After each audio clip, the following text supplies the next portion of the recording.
جو بنگالی ہندو ہیں ان کو بھارت کی شہریت سٹیزن شپ دے دیں گے، اور جب لوگوں نے پوچھا مسلمان کا تو خاموش۔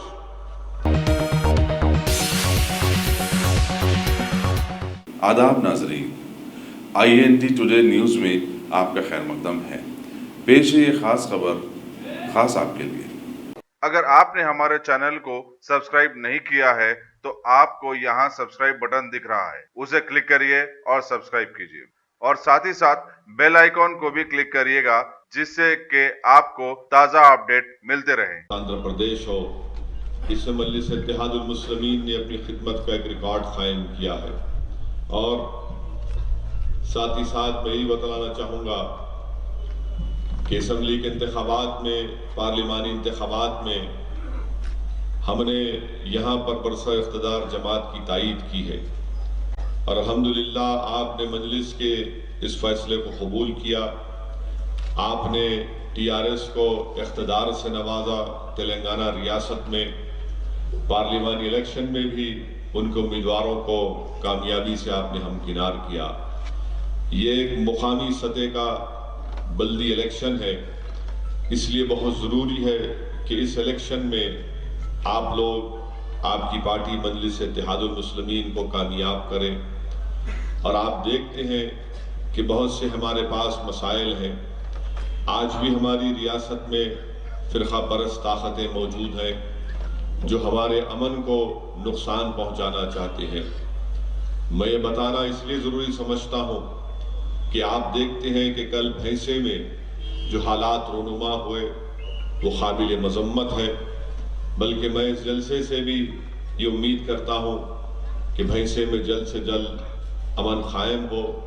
وہاں پر جو بھی تشدد کے واقعات ہوئے ہیں وہ قابل مذمت ہے، اور خاص طور سے تبلیغی جماعت کے اجتماع سے لوگ واپس ہو رہے تھے، ان پر یہ فرقہ پرست تنظیم کے لوگ ان پر حملہ کرنا، اور پھر آج جو صبح جو واقعات ہوئے ہیں، میں امید کرتا ہوں کہ برسر اقتدار جماعت اور حکومت اس کا سخت نوٹ لے گی، اس پر کارروائی کرے گی، اور جو کوئی بھی آج صبح میں تشدد کے واقعات میں ملوث ہے، حکومت ان کے خلاف ایکشن لے گی، کیونکہ کوئی یہ برداشت نہیں کر سکتا کہ تلنگانہ ریاست میں پچھلے 5.5 سال سے امن رہا، اور اس طرح کا آج جو واقعہ پیش آیا ہے وہ ہم تمام کے لیے ایک فکر کا باعث بن چکا ہے، اور افسوس اس بات کا ہے کہ اتنی بڑی تعداد میں وہاں پر پولیس فورس بھی موجود تھی، اس کے باوجود بھی ان فرقہ پرست طاقتوں کو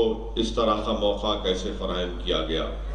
میرے عزیز دوستوں اور بزرگوں، تیسری اہم بات میں جو آپ کے سامنے ذکر کرنا ضروری سمجھتا ہوں، گویا ایک انتخابی جلسہ ہے، مگر ہمارے ملک میں، وطن عزیز میں جو ملک گیر پیمانے پر CAA اور NPR اور NRC کے خلاف جو احتجاج ہو رہا ہے، اس کے تعلق سے چند اہم باتیں میں آپ کے سامنے رکھنا ضروری سمجھتا ہوں۔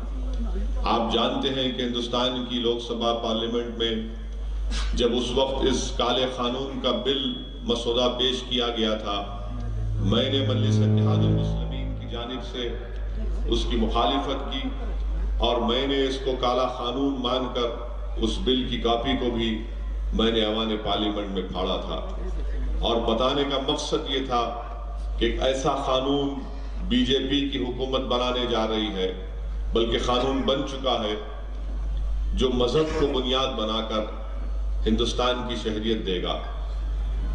یہ ہمارے لیے ناقابل قبول ہے، کیونکہ مذہب کو جب آپ بنیاد بنائیں گے تو یہ ہمارے ملک کی بنیادوں کو کمزور کرے گا۔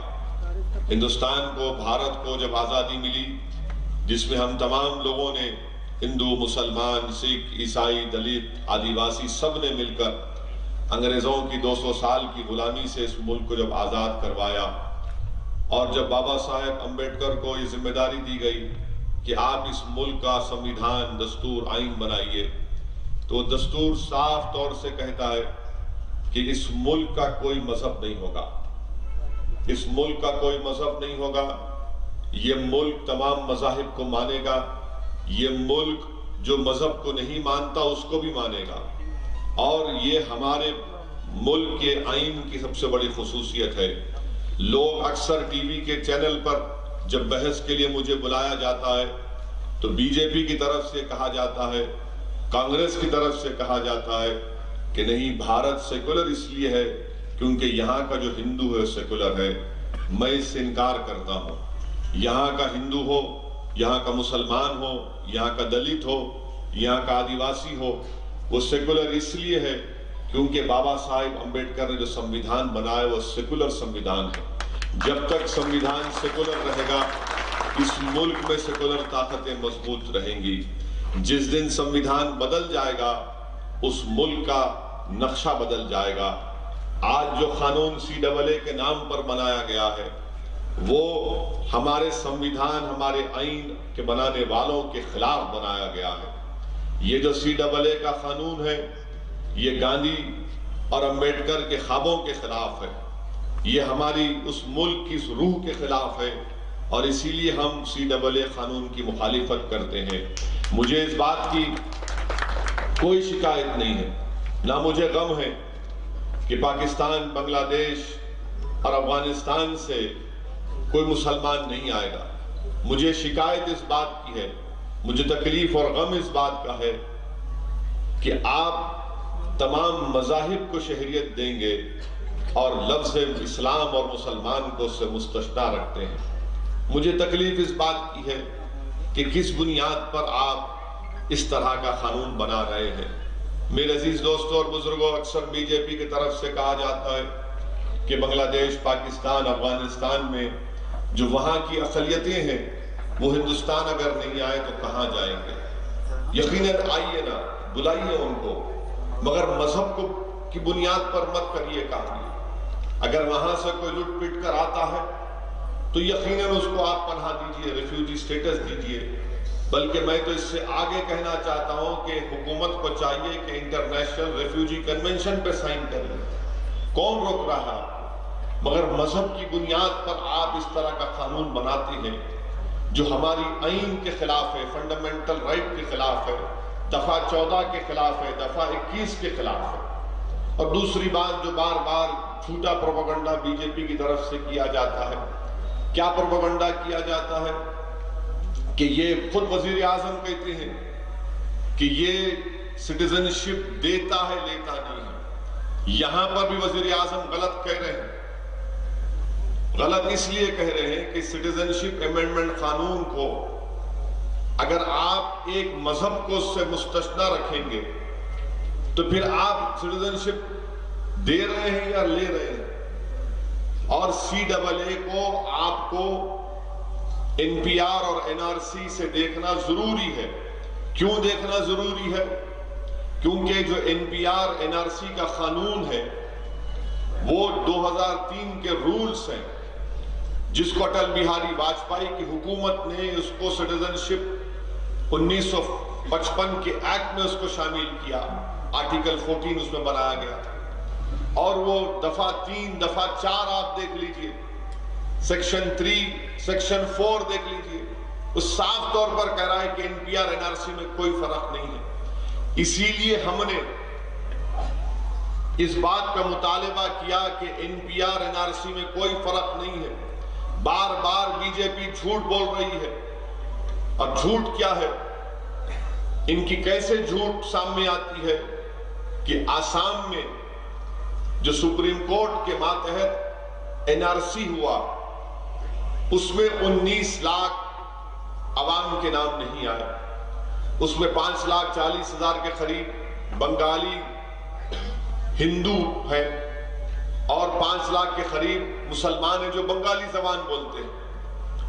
اب آپ دیکھیے کہ وہاں کا بی جے پی کا ایک منسٹر، فائنانس منسٹر کہتا ہے کہ ہم CAA قانون کے تحت جو بنگالی ہندو ہیں ان کو بھارت کی شہریت سٹیزن شپ دے دیں گے، اور جب لوگوں نے پوچھا مسلمان کا تو خاموش۔ یعنی جو 5 لاکھ مسلمان کے آسام میں نام نہیں آئے ان کو فارنرز ٹریبونل میں اپنا کیس لڑنا پڑے گا، اور جو 5,40,000 بنگالی ہندوز ہیں ان کو CAA کے تحت سٹیزن شپ دی جائے گی۔ یہ خود ڈسکریمنیشن ہے، یہ خود ناانصافی ہے۔ کہ مذہب کے نام پر آپ سٹیزنشپ آسام میں دیں گے اور ایک مذہب کو نہیں دیں گے، تو وزیر اعظم کی جھوٹ یہاں پر ثابت ہو گئی۔ اور پھر وزیر اعظم یہ بولتے کہ این آر سی نہیں آئے گا، اس نے کہا این آر سی آئے گی۔ یقیناً وزیر اعظم بڑے قابل ہیں، مگر میں یہ جانتا ہوں کہ یہ جو این پی آر کا جو گزٹ نوٹیفیکیشن ایشو ہوا جو اپریل اس سال شروع ہوگا، اس کے رولز ایک ہی ہے۔ این پی آر اگر ہوگا تو این آر سی ہوگا، ایک سکے کے دو رخ ہیں۔ اور کیا ہے این پی آر؟ میں آپ کو اس بات کو بتانا ضروری سمجھتا ہوں۔ این پی آر کیا ہے؟ کہ این پی آر یہ ہے کہ نیشنل پاپولیشن رجسٹر ہے، اور ہر ایک گورنمنٹ کا ایک ملازم آپ کے گھر کو آئے گا اور آ کر آپ سے پوچھے گا کہ آپ کے والد اور والدہ کہاں پیدا ہوئے، ان کی ڈیٹ آف برتھ کیا ہے، تاریخ پیدائش کیا ہے، پھر آپ کے پاس آدھار کارڈ ہے تو لائیے، ڈرائیونگ لائسنس ہے تو لائیے، epic card electoral identity card ہے تو لائیے، اور بتائیے آپ۔ اس کے بعد وہ چلا جائے گا، اور جانے کے بعد ایک تحصیلدار سے لوور لیول کا آفیشل لکھ دے گا کہ عشرت علی ڈاؤٹ فل سٹیزن ہے میدک کے، عشرت علی ڈاؤٹ فل سٹیزن ہے۔ وہ تحصیلدار سے نیچے کا آفیسر عشرت علی کو بولے گا کہ تمہارے پاس کیا ڈاکومنٹ ہے کہ تم ڈاؤٹ فل سٹیزن نہیں ہو۔ عشرت علی جا کر اس تحصیلدار کے نیچے کے آفیسر سے پوچھیں گے کہ کس بنیاد پر تم نے مجھے ڈاؤٹ فل لکھا، تو آفیسر بولے گا میری مرضی۔ نہیں، ہنسنے کی بات نہیں ہے، یہ صحیح ہے۔ یہ اگر آپ کسی کو، جیسا پولیس کسی پر اگر کیس رجسٹر کرتی ہے، ایف آئی آر ایشو کرتی، تو پولیس ایسا نہیں پکڑ سکتی۔ ایف آئی آر ایشو کر کے پولیس بولتی ہے یہ سیکشن ہے تمہارے پہ 144 147 148 جو بھی ہے۔ یہاں پر ایسا نہیں ہے، یہاں پر وہ تحصیلدار سے کم آفیسر عشرت علی تم ڈاؤٹ فل سٹیزن ہے۔ عشرت علی کو یہ سوال کرنے کا بھی اپنے میں کیسا تم اس پر ارائیو کرے، کیسا تم نے اس بات کو کہہ دیا کہ میں ڈاؤٹ فل سٹیزن ہوں، کوئی لکھاوا نہیں۔ اب عشرت علی شروع، کاغذات لے کے جا کے دکھانا، ڈیٹ آف برتھ دکھانا، ماں باپ کی ڈیٹ آف برتھ دکھانا، کاغذات دکھانا۔ مطمئن ہوا ٹھیک ہے، اگر نہیں مطمئن ہوا اس کے بعد ایک لسٹ لگے گی میدک میں، اور اس لسٹ میں اگر عشرت علی کا اور مولانا جمیل کا نام آیا تو کوئی بھی سنگ پریوار کے لوگ جا کر یہ کہیں گے آفیسر سے کہ عشرت علی اور مولانا جمیل کا نام پر ہم کو آبجیکشن ہے۔ آبجیکشن پر پھر نوٹس آپ کو کہ بتاؤ آپ بھارت کے شہری ہیں یا نہیں۔ یہ ہوا ہے آسام میں۔ کیا ہوا تھا آسام میں؟ 19 لاکھ کے نام ابھی ذکر کیا ہم نہیں آئے، تو وہاں پر ایک وکیل کا نام کے ساتھ کہہ رہا ہوں، اس وکیل کا نام امان ودود ہے۔ اس وکیل نے مجھ سے کہا، جلسے میں کہا کہ میرے بہن اور بہن بھائی کا نام آ گیا۔ جب لسٹ لگی تو سنگ پریوار کے لوگوں نے جا کر ایک 5 سال کے بچے کے بارے میں آبجیکشن ڈالا کہ نہیں، ہم کو اس کے نام کے انکلوژن پر آبجیکشن ہے۔ ماں باپ کا نام آ گیا، 5 سال کے بچے کا نام نہیں آیا۔ یہ قانون ہے، N P R N R C یہ ہے۔ اور بی جے پی کے چوتھی جھوٹ کہ نہیں 2010 میں بھی این پی آر ہوا تھا، بالکل ہوا تھا، مگر این آر سی نہیں ہوا تھا۔ اور اس این پی آر میں 2010 کے اور 2020 کے این پی آر میں فرق یہ ہے کہ یہ سوالات نہیں پوچھے گئے تھے، ڈاکومنٹس نہیں پوچھے گئے تھے، اب پوچھے جا رہے ہیں۔ اب بار بار میں اس بات کو دہرا رہا ہوں، یہ ہمارے ملک کے لیے ٹھیک نہیں ہے، اور بی جے پی غلط بیانی سے کام لے رہی ہے۔ آپ پاکستان، افغانستان، بنگلہ دیش کے ہمارے ہندو بھائی اگر آتے ہیں بلائیے ان کو آپ، مگر مذہب کے نام پر مت دیجیے۔ مذہب کے نام پر آپ دیں گے تو ہمارے کانسٹیٹیوشن کا فنڈامنٹل رائٹ کا وائلیشن ہے، اس کی خلاف ورزی ہے۔ یہ سرکار اس بات کو ماننے کو تیار نہیں ہے۔ یہ اس لیے نہیں ماننا چاہتے کیونکہ اس ملک کی جو خوبصورتی ہے، اس کی بھائی چارگی کو ہمیشہ کے لیے ختم کرنا چاہتے۔ اگر سٹیزنشپ مذہب کے نام پر ملے گی تو کیا ہوگا؟ اب جب NRC ہو جائے گا، اور میں ذمہ داری کے ساتھ میں کہہ رہا ہوں کہ یہ مسلمانوں کے خلاف بھی ہے، ہمارے ہندو بھائیوں کے خلاف بھی ہے، دلت آدیواسی بھائیوں کے خلاف بھی ہے، BC بھائیوں کے خلاف بھی ہے، بلکہ یہ ان تمام بھارت کے غریبوں کے خلاف ہے۔ اور یہ کیوں خلاف ہے بتا رہا ہوں میں آپ کو۔ سب سے پہلی بات کہ کتنوں کے پاس برتھ سرٹیفکیٹ ہوگا؟ کتنوں کے پاس برتھ سرٹیفکیٹ ہے؟ آپ کو معلوم کہ یہی مودی حکومت نے 2015 میں نیشنل فیملی ہیلتھ سروے کیا، جس میں انہوں نے کہا کہ انڈیا میں 28% لوگوں کے پاس، 28% لوگوں کے پاس برتھ سرٹیفکیٹ نہیں ہے، اور انہوں نے یہ بھی کہا کہ اس 28% میں 40% جن کے پاس برتھ سرٹیفکیٹ نہیں ہے وہ مسلمان، دلت، OBC اور آدیواسی 44% لوگوں کے پاس برتھ سرٹیفکیٹ نہیں ہے۔ اب آپ بتائیے کہ جب برتھ سرٹیفکیٹ نہیں ہے تو کیسے سٹیزنشپ پروف کریں گے؟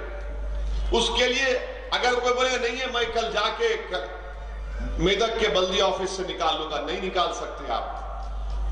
برتھ اینڈ ڈیتھ کا جو قانون ہے وہ کہتا ہے کہ کسی کی پیدائش کے 1 سال کے اندر برتھ سرٹیفکیٹ نکالنا، 1 سال کے بعد نکالے تو کلیکٹر صاحب کے پاس کارروائی جائے گی، فائن بھرنا پڑے گا۔ اب فائن بھرنے گئے تو 3-4 ہزار روپے تو ایسے نکل جاتے آپ کے۔ ایک غریب ماہانہ 10,000 بھی کمایا تو 3-4 ہزار اگر ایک سرٹیفکیٹ میں نکل گئے تو گھر میں اگر 3 سرٹیفکیٹ نکالنا ہے تو مہینے کی کمائی برباد پوری اس کی، کیونکہ مودی جی نے کہہ رہے کہ برتھ سرٹیفکیٹ نکالو۔ میرے بھائی یہ قانون، یہ NPR، NRC بھارت کے غریبوں کے خلاف ہے۔ یاد رکھیے یہ سب کو تکلیف پہنچانے والا ہے۔ تو BJP یہ سوال کرتی کہ پھر ہم یہاں سے جو بھارت کے انڈیا میں انلیگل لوگ رہے کیسے نکالیں گے ان کو؟ میرے بھائی میں یہ مثال ہمیشہ دے رہا ہوں، آپ گھر میں چاول بناتے ہیں، چاول تو سب کے گھر میں پکتا ہے، تو چاول بنانے سے پہلے کنکر نکالتے آپ، نکال کے چاول بناتے رہے، مگر پورے چاول کو نہیں پھینکتے آپ باہر، آپ کنکر کو ڈھونڈو نا، کون روک رہا ہے آپ کو کنکر ڈھونڈنے سے؟ مگر یہاں پر صرف تکلیف پہنچانا اس کا مقصد ہے۔ اسی لیے ہم نے چیف منسٹر کے چندر شیکھر راؤ سے جا کر ملاقات کی اور ان سے کہا کہ کیرلا کی حکومت نے جس طرح NPR پر سٹے لگایا آپ بھی اس پر سٹے لگائیے۔ یہ غریبوں کے لیے ٹھیک نہیں ہے، لوگ سمجھ نہیں رہے ہیں، میں ڈرانے کے لیے نہیں کہہ رہا ہوں بلکہ غریبوں کے لیے نقصان دہ رہے گا۔ یہ ہمارے ملک کی خوبصورتی کو ہمیشہ کے لیے برباد کر کے رکھ دے گا۔ میں بار بار BJP کے لوگوں سے چیلنج کر کے پوچھ رہا ہوں کہ آسام میں تم بنگالی زبان بولنے والے ہندوؤں کو سٹیزنشپ دو گے تو وہ مسلمان جو بنگالی زبان بولتا ہے تم اس کو کیوں نہیں دینا چاہتے؟ ایک لفظ نہیں بولتے اس کے اوپر۔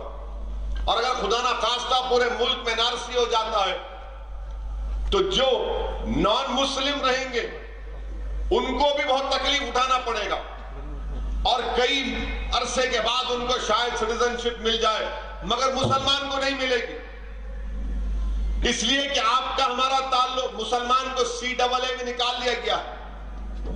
اسلام ہے ہی نہیں CAA میں۔ یہ رولز بنائیں گے، اتنا آسان رول بنائیں گے کہ اگر آپ غیر مسلم ہے تو صرف لکھ کے دے دو کہ آپ کا یہاں سے کنیکشن تھا، وہاں سے تھا۔ رولز اب تک رولز نہیں بنائے، گزٹ نوٹیفیکیشن ایشو اور رولز نہیں بنائے، اور ہوگا کیا کہ ہو سکتا ہے کہ ڈیٹینشن سینٹر میں کسی کو زندگی گزارنا پڑے گا۔ ڈیٹینشن سینٹر میں جب تم جائیں گے یاد رکھو تمہارا پاس نہ تمہارا بینک کا اکاؤنٹ ہوگا، نہ تمہاری یہ جائیداد تمہاری ہوگی، کچھ نہیں ہوگا تمہارا۔ یہ ڈرانے کے لیے نہیں کہہ رہا ہوں، ذمہ داری کے ساتھ کہہ رہا ہوں، میڈیا کے سامنے کہہ رہا ہوں، میں دلائل کی بنیاد پر کہہ رہا ہوں۔ اسی لیے ہم کو اس قانون کے خلاف احتجاج کرنا ہے، پرامن احتجاج کرنا ہے، تشدد نہیں ہونا چاہیے، گڑبڑ کہیں نہیں ہونا چاہیے۔ اور جو پورے ملک میں احتجاج ہو رہا ہے میں ان تمام لوگوں کو مبارکباد دیتا ہوں، سلام کرتا ہوں۔ اور میدک کے اس انتخابی جلسے سے میں دوبارہ ہماری ریاست کے وزیر اعلیٰ سے یہ مطالبہ کرتا ہوں، گزارش کرتا ہوں کہ آپ کیرلا کی حکومت کی طرح تلنگانہ میں بھی NPR پر سٹے لگائیے۔ یقیناً TRS نے لوک سبھا اور راجیہ سبھا میں CAA کے خلاف ووٹ دیا، اس سے کوئی انکار نہیں کر سکتا۔ میں جب چیف منسٹر سے بات کیا تو چیف منسٹر نے کہا کہ ہندو مسلم کی سیاست پر میں یقین نہیں رکھتا، میں اس پر ووٹ خلاف دوں گا۔ مگر یہ مسئلہ دوسرا ہے، NPR ہوگا تو NRC ہوگا، اس کے بعد تو پھر CAA تو ہے ہی قانون وہاں پر۔ اور BJP بار بار، آپ دیکھیے وزیر اعظم کی زبان کو، رام لیلا میدان میں تقریر کر دے گا 130 کروڑ جنتا سے میں کہہ رہا ہوں NRC نہیں ہوگا، بات ہی نہیں ہوئی ابھی۔ کیوں نہیں وزیر اعظم صاف طور سے کہہ دیتے کہ جب تک میں 2024 تک پردھان منتری رہوں گا میں NRC نہیں کروں گا؟ بول دو نا، آپ نہیں بولیں گے، اب نہیں ہوگا کیونکہ گرمی ہے، جب ٹھنڈک ہوگی تو کرا دیں گے۔ NPR ہوگا تو NRC ہو جائے گا، یاد رکھو آپ۔ وزیر اعظم اس کا بھی توقع نہیں دیتے۔ Home minister Amit Shah parliament میں میرا نام لے کر بولے کہ OECD سنیے، اس کا آپ NRC سے جوڑ رہے ہیں، NRC آئے گا۔ NRC کہاں، NPR NRC، یہ دونوں جڑوا بھائی ہیں، یاد رکھو آپ۔ ایسے جڑوا بھائی ہیں کہ اگر ایک اپنی منڈی پلٹا تو دوسرا بھی اپنی منڈی پلٹاتا ادھر، کوئی فرق نہیں ہے NPR NRC میں۔ BJP غلط بیانی سے کام کر رہی ہے، اور آپ دیکھ رہے ہیں کہ ملک میں قانون کے لحاظ سے NRC کرنا ضروری نہیں ہے۔ انگریزی کے الفاظ ہیں میں اور شیل، اگر ایک لفظ استعمال ہوا تو ضروری ہے۔ یہاں پر جو قانون میں لفظ استعمال ہوا اس میں مینڈیٹری نہیں ہے اس حکومت کے لیے، مگر یہ کرانا چاہتے ہیں NRC۔ میرے عزیز دوستوں اور بزرگوں، یاد رکھیے اگر NPR NRC ہوگا تو سب سے زیادہ تکلیف مسلمان، دلت اور آدیواسی کو ہونے جائے گی، اور جو ہمارے ہندو بھائی غریب ہیں، بہت سے غریب ہیں، ان کو تکلیف ہوگی۔ اس ملک میں اتنی غریبی ہے، اتنی بے روزگاری ہے، خود مودی حکومت کہہ رہی ہے کہ 2018 میں ہر روز 9 نوجوان خودکشی کرتے تھے۔ میرا ڈیٹا نہیں ہے، 2018 میں روز 9 بچے خودکشی کرتے تھے۔ کیا عمر تھی ان کی ایوریج؟ 30 سے 35 سال۔ کیوں خودکشی کرتے تھے؟ ان ایمپلائمنٹ اور پاورٹی، غریبی اور بے روزگاری۔ اس پر توجہ نہیں لیں گے۔ جو ہمارے اور پوری دنیا میں ایک ہی ملک ہے وہ بھارت ہے، جہاں پر 60% آبادی ہمارے ملک کی، 130 کروڑ میں 60% آبادی 40 سال سے کم عمر کی ہے۔ یہ طاقت کسی ملک کے پاس نہیں ہے، جس کو انگریزی میں بولتے ہیں ڈیموگرافک ڈیویڈنڈ۔ 60% ہماری آبادی 40 سال سے کم عمر کی ہے، اور ایک سال میں ہر روز 9 بچے خودکشی کر رہے ہیں۔ تو ہندوستان کے وزیر اعظم کو اس کی فکر نہیں ہے، امیت شاہ کو فکر نہیں ہے کہ غریبی اور بے روزگاری سے بچے اپنی جانیں لے رہی ہیں مایوس ہو کر۔ اس کے بارے میں بات نہیں کرتے۔ اکانومی برباد ہو گئی، اس کے بارے میں بات نہیں کرتے۔ پورے یونیورسٹی کے بچے روڈوں پر آئے، ان کو اس کی فکر نہیں ہے۔ مسلمان روڈ پر آئے، دلت روڈ پر آئے، احتجاج کر رہا ہے، ان کو اس کی فکر نہیں ہے۔ اور کیا کرنا چاہتے ہیں اس ملک کا، کس راہ پر اس ملک کو لے کر جانا چاہتے ہیں۔ اسی لیے میرے عزیز دوستوں اور بزرگوں، یہ ضروری ہے کہ ہم اپنے ہمت اور اپنے حوصلوں کو بلند رکھیں۔ ڈرنے اور گھبرانے کی ضرورت نہیں ہے، بلکہ یقین رکھیں جمہوریت پر، اور اس قانون کے خلاف اپنا احتجاج ہم کو کرتے رہنا ہے۔ اور یہ فرقہ پرست طاقتیں ہیں، یہ اس ملک کے لیے ناسور ہیں۔ جس طرح کا ننگا ناچ آج بھینسے میں ہوا، میں دیکھ رہا ہوں اور امید کرتا ہوں کہ حکومت اس کے خلاف سخت نوٹ لے گی، مگر ہم کو اس CAA، NPR اور NRC کے خلاف اس کو ہم کو کنڈیم کرنا ہے، حکومت سے مطالبہ کرنا ہے کہ اس کو واپس لو CAA کو، اور NPR پر روک لگنا چاہیے۔ میں سینسس کے خلاف نہیں ہوں. سینسس 1948 کے قانون کے تحت ہوتا ہے. این پی آر اور این آر سی سٹیزنشپ کے قانون 1955 1955 قانون کے تحت ہوتا ہے. اور اب کے بعد ایک اور سوال ایڈ کر دیے کہ آپ کون سی زبان بولتے؟ زبان آپ کون سی بولتے؟ اردو بولتے، بنگالی بولتے، تیلگو بولتے، مراٹھی بولتے، کنڑا بولتے؟ کیوں ایڈ کریں آپ؟ تاکہ معلوم ہو جانا، اس کے بعد پھر آپ خنچی چلائیں گے اپنی. اس لیے میرے عزیز دوستوں اور بزرگوں، میری آپ سے گزارش ہے کہ اس پر آپ کو احتجاج کرنا ہے، پرامن احتجاج کرنا ہے. اور ہم امید کرتے ہیں کہ ہماری ریاست کے وزیر اعلیٰ N P are per stay لگائیں گے، اور جب N P are per stay لگے گا تو رکے گا. اور ہم امید کرتے ہیں کہ جہاں جہاں کانگریس کی حکومت ہے وہ بھی اس پر اسٹے لگانے کا آرڈر جاری کریں گے. صرف زبانی خرچ سے نہیں ہونے والا ہے. اور تیسری بات، آخری بات، کہ مجلس اتحاد المسلمین مشترکہ مجلس عمل کے ساتھ ہے، اور ہم نے سرزمین حیدرآباد پر ایک ترنگا ریلی نکالی. اللہ کا شکر ہے کہ لاکھوں کی تعداد میں لوگ کہتے ہیں کہ 1.5 لاکھ یا 2 لاکھ عوام اس میں شامل ہوئی. الحمدللہ اس غیور عوام نے صرف اس لیے اس ترنگا ریلی کو کامیاب کیا کیونکہ وہ اس ملک کے سمویدھان کو، اس ملک کی روح کو بچانا چاہتے تھے.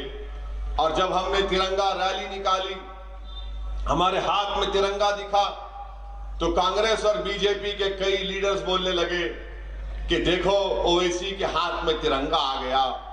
اور کسی نے کہا کہ ان کے ڈر سے یا ان کے فلاں خوف سے ہم نے ترنگا اٹھایا. میں ان تمام سیاسی پارٹی کے قائدین کو بتانا چاہ رہا ہوں کہ تمہاری سوچ خراب ہے. میں بی جے پی کو پوچھنا چاہ رہا ہوں، کیا یہ بات سچ نہیں ہے کہ جب ترنگے کو بھارت کا نیشنل فلیگ مانا گیا، قومی جھنڈا مانا گیا، تو کیا آر ایس ایس نے آرگنائزر میں یہ نہیں لکھا کہ یہ 3 رنگ کا ترنگا اشوبھ ہے؟ یہ اشوبھ ہے.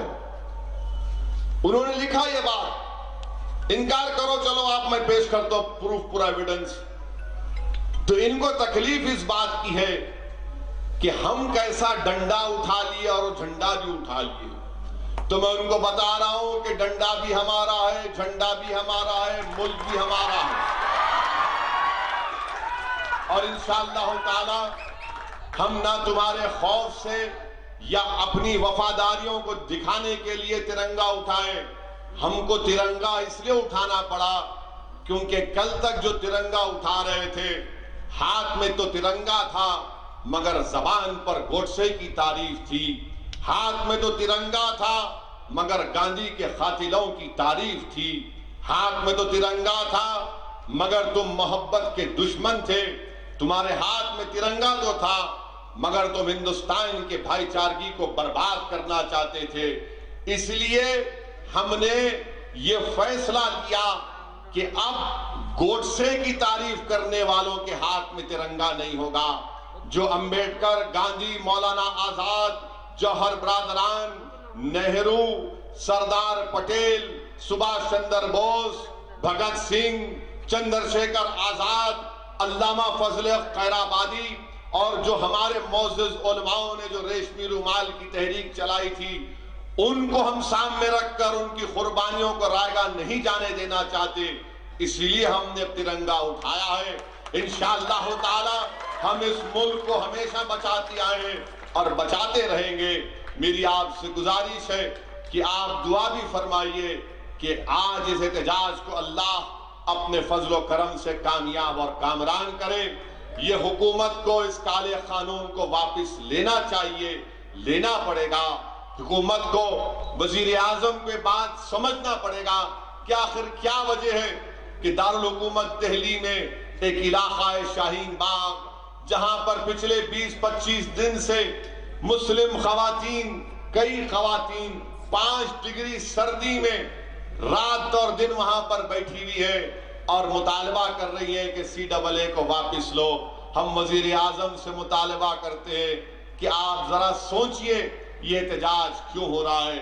آپ ملک کے وزیر اعظم ہیں, آپ صرف بی جے پی اور سنگھ پریوار کے وزیر اعظم نہیں ہیں, آپ سنویدھان کے اوپر ہاتھ رکھ کر قسم اٹھائیے, حلف اٹھایا ہے.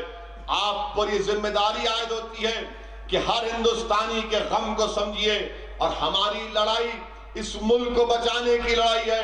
ہم کسی مذہب کے خلاف تھے نہ رہیں گے. میری آپ سے گزارش ہے کہ آپ اپنی دعاؤں سے اس احتجاج کی کامیابی کے لیے دعا کرتے رہیے. اور میں آپ سے یہ بھی کہنا چاہوں گا کہ آپ اپنا اثر و رسوخ استعمال کریے کہ ٹی آر ایس کی حکومت بھی این پی آر پر سٹے لگائے. اور میری آپ سے گزارش ہے کہ 22 جنوری کے دن آپ صبح نکل کر اپنا ایک ووٹ مجلس اتحاد المسلمین کے انتخابی نشان پتنگ پر بٹن دبائیے. اور میں یہ چیلنج کے ساتھ کہہ رہا ہوں کہ انشاءاللہ تعالی یہ بلدی الیکشن ایک ریفرنڈم ہوگا CAA کے خلاف, اور بی جے پی کو اللہ اور عوام انشاءاللہ تعالی شکست سے ہمکنار کرے گی. تلنگانہ میں بی جے پی کمزور تھی اور کمزور ہو کر رہے گی انشاءاللہ تعالی. پتنگ کے نشان پر بٹن دبا کر آپ اپنی پارٹی کو کامیاب کریے. انشاءاللہ تعالی بعد الیکشن کے ایک بڑا جلسہ یہاں پر ہم کرنے کی کوشش کریں گے اور تفصیلی آپ سے بات ہوگی. شکریہ. وآخر الدعوانا الحمدللہ رب العالمین.